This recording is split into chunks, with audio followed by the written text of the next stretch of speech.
Hi, everyone. Welcome to the fifth class in our introduction to mindfulness, sponsored by the Santa Monica Public Library. And tonight we're going to be discussing thoughts awareness. And I know this is a very challenging time for us as individuals and as citizens. And I even thought, does it make sense to teach tonight? Is this the talk to give? And then I thought, well, hopefully this will be part of the healing. Hopefully this will be good for us.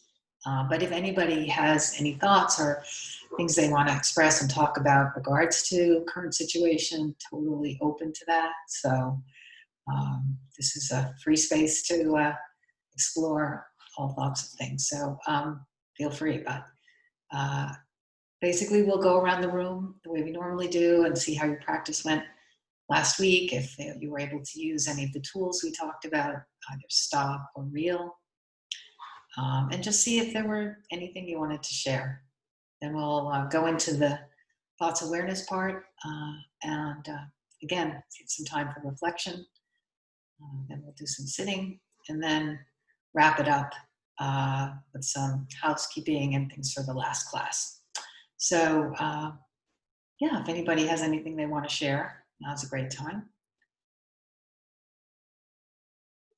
Thank you. Yeah, great. All right. So in terms of thoughts awareness, I think we're all pretty clear that many times we are not aware of the present moment. It either gets ignored or overlooked or forgotten. And we're not really aware of the present moment. But that's really all there is, right? When the future arrives, it's the present. And we're not getting a past moment back. So we really only have the present moment, but we tend to get lost in our thoughts. And maybe that's where the trouble begins.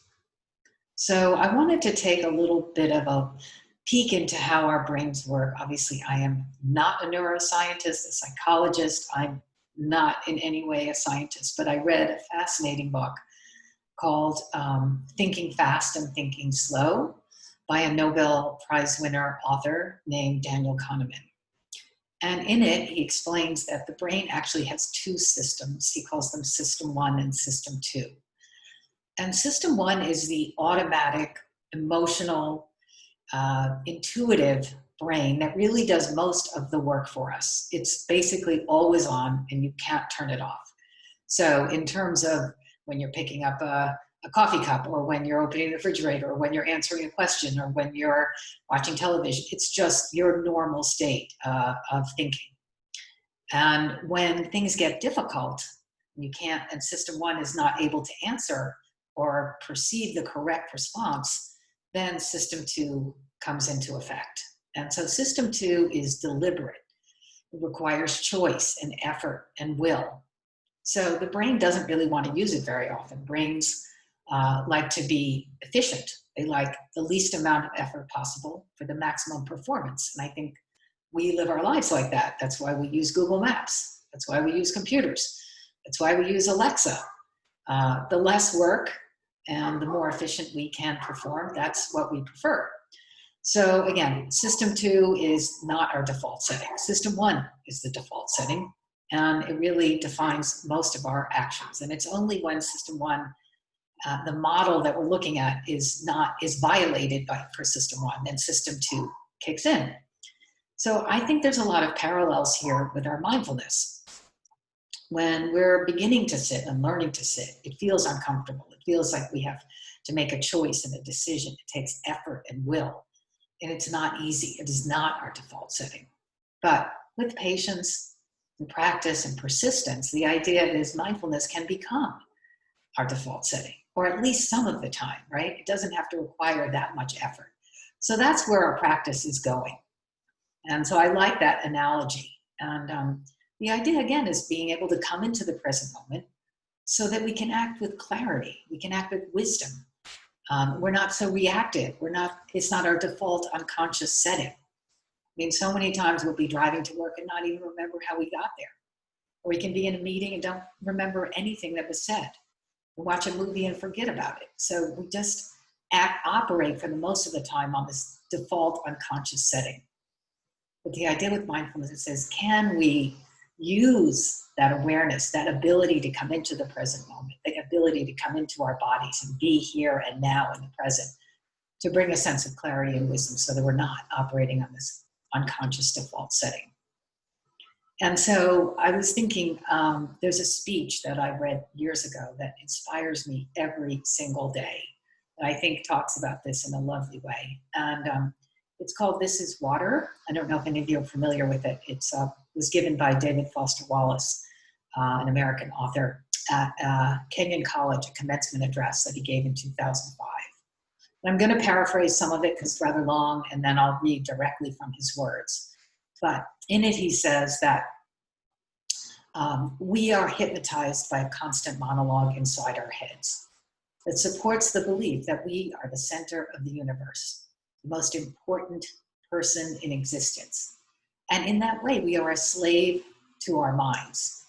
And that is our default setting.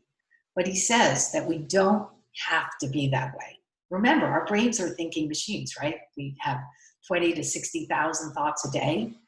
But David Foster Wallace, way back in 2005, and not a meditator, says we don't have to have that. We can make a choice of how we choose to see the universe. And I love that. So we don't have to be a slave to our mind. It takes effort, it takes will, it's hard, but we find you can be aware enough to choose how you wish to see the world. So let me quote directly from him. If you really learn how to pay attention, then you will know there are other options. It will actually be within your power to experience a crowded, hot, slow, consumer hell type situation as not only meaningful, but sacred, on fire with the same force that made the stars. And learning how to think really means learning how to exercise some control over how and what you think. It means being conscious and aware enough to choose what you pay attention to and to choose how you construct meaning from experience. The only thing that is capital T true is that you get to consciously decide what has meaning and what doesn't. And I know it is unimaginably hard to do this, to stay conscious and alive in this adult world day in and day out. But the real value of life has everything to do with simple awareness. Awareness of what is real and essential, so hidden in plain sight, all around us, all the time, that we have to keep reminding ourselves over and over, this is water, this is water. And that's what I think mindfulness is. We think this is breath, this is the present moment, this is awareness. We don't have to operate from the system one unconscious default setting. We can bring that awareness, that consciousness of just the things that are around us all the time, that are sacred, on fire. It's a really lovely, inspiring speech, and I do hope you'll listen to the whole thing. But again, our default setting is that our attention is focused on endless stream of thoughts. And our mind is very clever. It'll tell you, this thought right now, that's the most immediate thing you need to attend to. This text message, this email, this phone call, this television show, this bite of cake. You must pay attention to this now. But with our awareness, with our new system one, we can bring a conscious decision and a conscious awareness to say, I don't need to be with those thoughts. I can come back to my body. I can come back to my breath. I can come back to this present moment and bring that awareness and that clarity and that wisdom to my actions. And so we can use those tools we talked about. We can use labeling. Is it planning? Is it remembering? Just labeling helps to bring us back. Just say, oh, it's just a thought. Or we can use stop. Stop, take a breath, observe, proceed, whether we're in line at the grocery store. The other day I was online at Trader Joe's. There were probably 50 people in front of me. I had no idea it was going to be that crowded.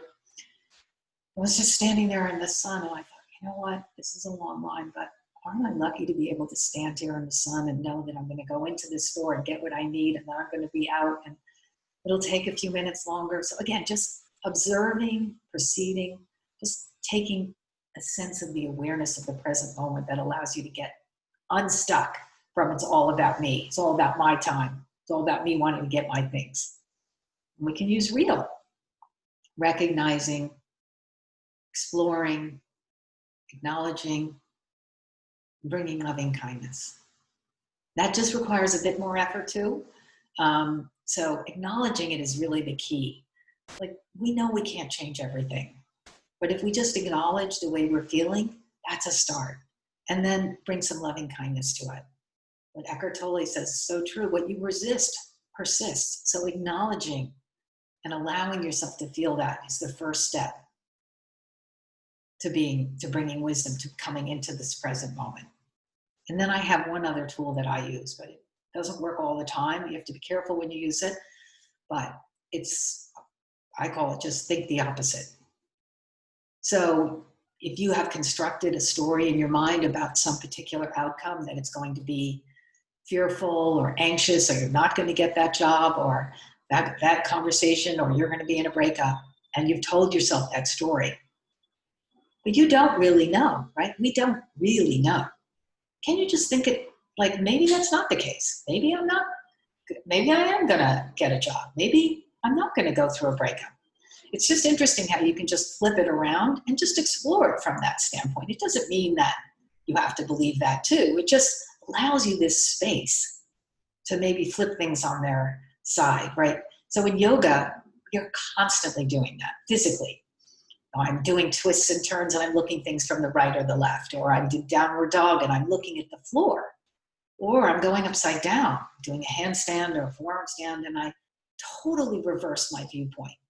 So I try and do the same thing in my mental states. Can I just flip it around and see?